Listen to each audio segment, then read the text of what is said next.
welcome back to my channel. Today I'm going to be telling you guys how much I paid for my Invisalign and talking you through some of the factors that affect how much your Invisalign treatment is going to cost. So how much does Invisalign treatment really cost? That is something that a lot of people, myself included, wonder when they are looking into the possibility of starting Invisalign.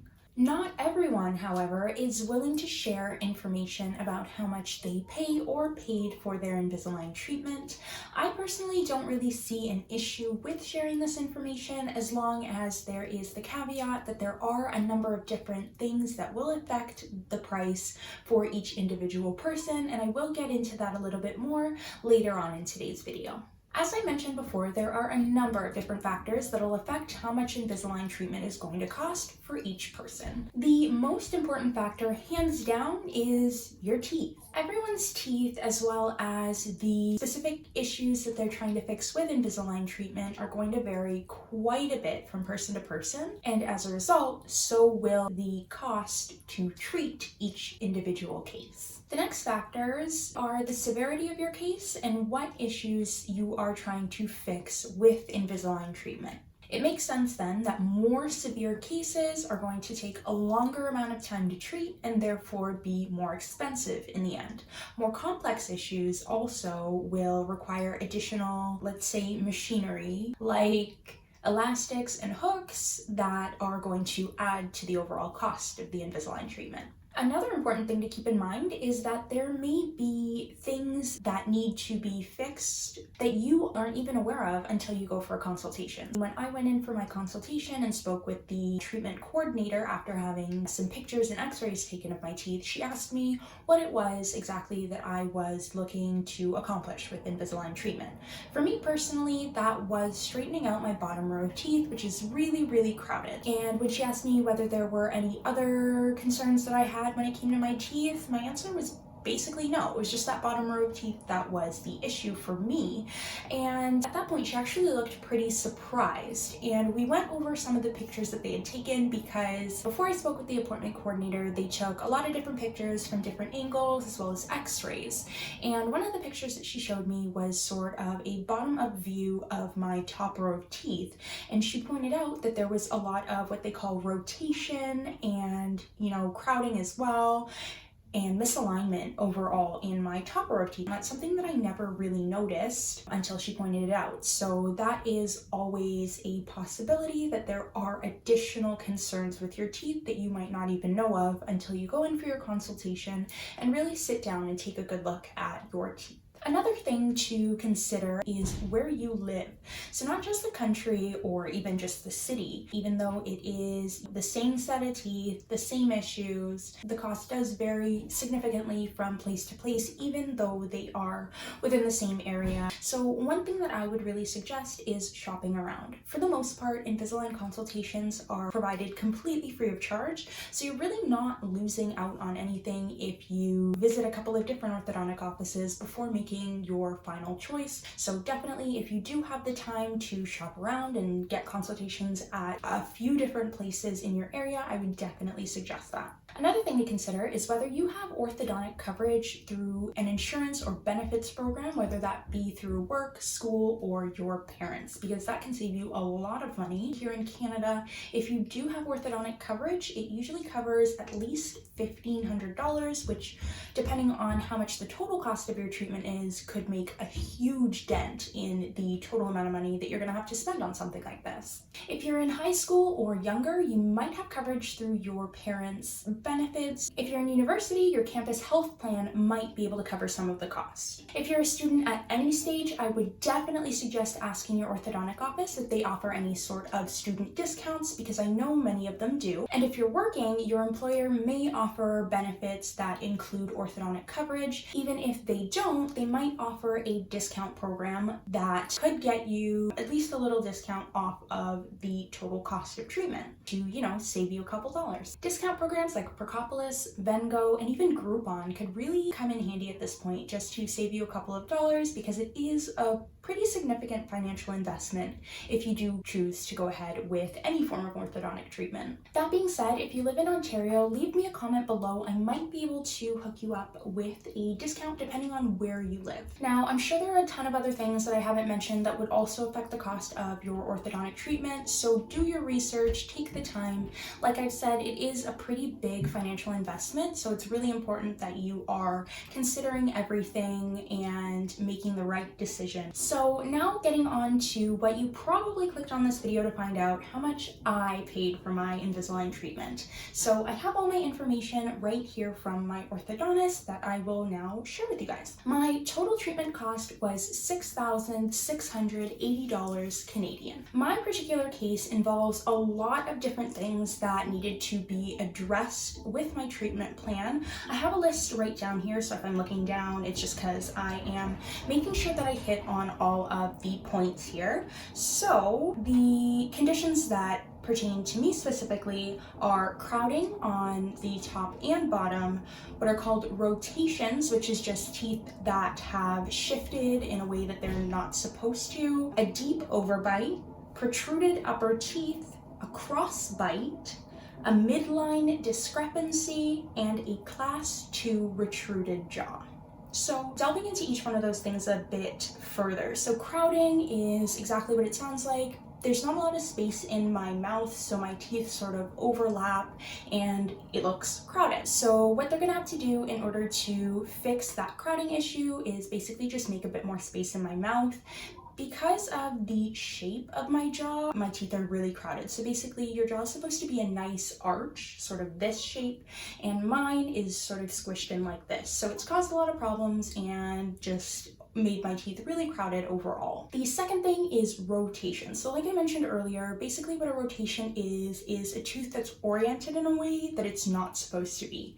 For me particularly, I even have some teeth like a molar on the bottom left-hand side here. Basically, it's supposed to stick straight up out of my gum, but for whatever reason, probably because of how crowded my bottom row of teeth are, it came out at an angle, so it points towards my tongue.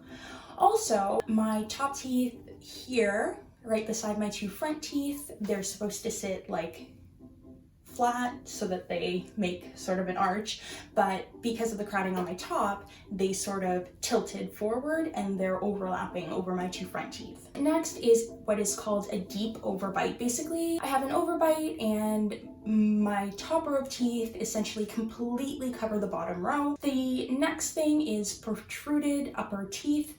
So with a normal or ideal bite, there is always supposed to be a little bit of an overbite. So your teeth aren't supposed to sit like directly on top of each other like this. They are supposed to overlap a bit. So with my teeth, because I have such a severe overbite, what has happened is the front row of teeth have shifted forward and the back row of teeth, or the top row of teeth have shifted forward, and the bottom is still sort of, I guess, where it's supposed to be, or back, and there is a bit of a space between my two rows of teeth which isn't supposed to be there, and that is referred to as protrusion. Next issue is crossbite, and from my understanding what crossbite is when there is sort of overlap on the top and the bottom at the same time. So for the most part I have an overbite. My top row of teeth covers the bottom, but in some areas with some teeth there are a couple of teeth on the bottom that overlap top teeth. So because there is crossing over in multiple sort of ways, it's called a crossbite. Next is a midline discrepancy, and my understanding of what this is just that in the ideal bite, the space between your two front teeth is supposed to line up with the space between your two bottom teeth, like the top and the bottom is supposed to line up, but with me that doesn't happen just because of the magnitude of overcrowding at the bottom. There's a lot of overlap in these teeth right here, so the midline is sort of shifted. And the last point is a class 2 retreated lower jaw. And basically what that is because of my overbite, it has sort of pushed my bottom jaw back relative to where it's supposed to be. During my consultation, they filled out this evaluation sheet that went over all of the different issues that would need to be addressed during my treatment. This is what the sheet looks like, and basically that's where I got all of the information that I was talking about just now. And it was based on this evaluation that they determined whether or not I would be a good candidate for Invisalign. At that point, we moved on to the next stage where they gave me a little bit more information about things like how long my treatment was projected to take, how much it would cost, and we went over some treatment plan payment options. Based on all of that information in the evaluation, I was advised that my treatment would take about 24 months, so 2 full years of orthodontic treatment. That being said, I'm now about 4 or 5 months into my Invisalign treatment, and once I had gotten my ClinCheck, which is basically just a 3D model of my entire treatment plan, I saw what my total treatment plan length was actually going to be, and it actually worked out to a lot less than that initial projected 24 months. So it turned out it's only going to take about 17 months instead of the initial projected 24 to complete my treatment, and I started back in December of 2019, so I should be done in about May of 2021 if there are no delays or issues come the end of my treatment. I have a total of 38 sets of trays, and 3 of those trays, 36, 37, and 38, I'm only going to go into those last 3 sets if at the end of my treatment I'm not happy with the way my smile looks or my orthodontist feels as though there are other things that need to be addressed and my teeth aren't exactly where they're supposed to be. At that point, I would go into the additional trays in what is called a refinement stage, where they tweak any sort of remaining issues that need to be addressed. But if everything goes to plan, by the end of tray 35, I'll actually be done my treatment, so that's only about 16 months, again, compared to the projection at the beginning of 24. So a huge improvement. Fingers crossed everything goes to plan and I can be done my treatment after that 16 months. Next, I'll get into the payment plan options that they had provided me on that initial consultation. Like I said, my total treatment was quoted at about $7,000-ish, and they gave me 3 different payment options. Option 1 was payment in full. So if I paid the entire $7,000-ish in full, I would actually get a 5% discount off the total cost of my treatment, which worked out to about $300. I think it was something like $319. But yeah, that was payment in full. The second and third options were payment plans. And one thing that I really appreciated about my orthodontist was, I know a lot of different orthodontic offices might offer extended payment plans, but with the caveat that you would be incurring interest the longer you took to pay off that treatment. With my orthodontist, they offered quite lengthy treatment plans that were interest-free.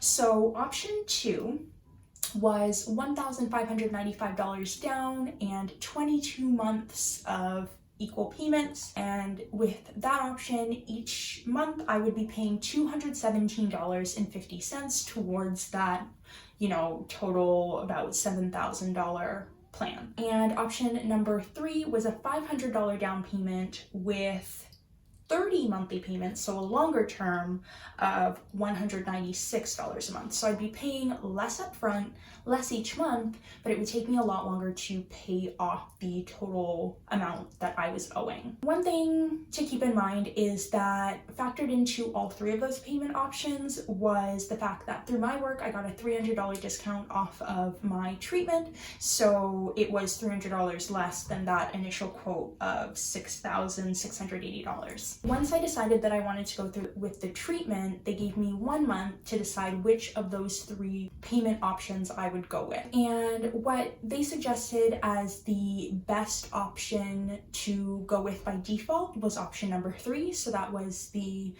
low down payment, low monthly payments, but a long term. And I also agreed that that was, the best option for me, at least to default to. But that being said, if I was able to, then I could, within that first month, pay everything off in full and get that $300 discount on top of the $300 discount that I was already getting through work. So I find that they offered a lot of flexibility when it came to paying for my Invisalign treatment. So that is one thing that I would really suggest sitting down and talking to your orthodontist or orthodontic office about, is what kind of plans they offer and how they're willing to work with you in the event that you don't have benefits coverage and you're going to have to pay out of pocket. It's good going with an office that is willing to work with you and not charge you, an arm and a leg in the event that you're going to need to use a payment plan as opposed to paying everything up front. So I think that's everything for today's video about the cost of my treatment and my treatment plan. If you guys have any questions, feel free to leave them in the comments below. Before I end off this video, I'd like to give a quick shout out to a new subscriber. Thank you so much for your support, Nini, and I hope you stick around for future videos. Thanks so much for watching, guys, and I'll see you in the next one.